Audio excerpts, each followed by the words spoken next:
This problem is for white to kill black on the corner. So if white plays here on the outside trying to destroy this eye, then black can live like this. So whenever you see a shape like this, your first instinct should be to play this in order to prevent it from becoming a living shape.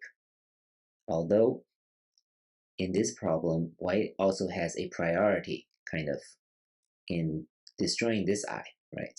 If black makes this eye, white can still destroy it. What white can do is to play this bend on the first line. If black relents, then number 1 will be safe, will be connected, and black cannot find another real eye. So black can do this, but this is not a ko.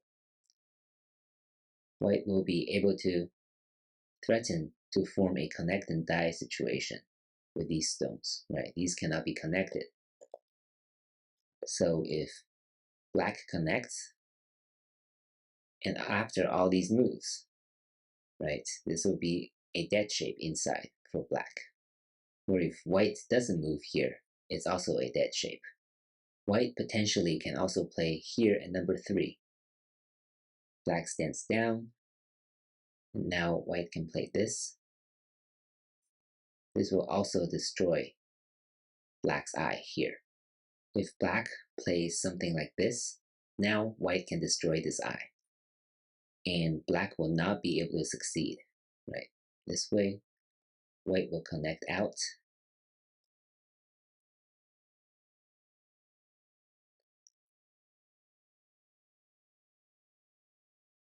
This way, it's a fake neutral life, meaning it's actually a dead shape for black.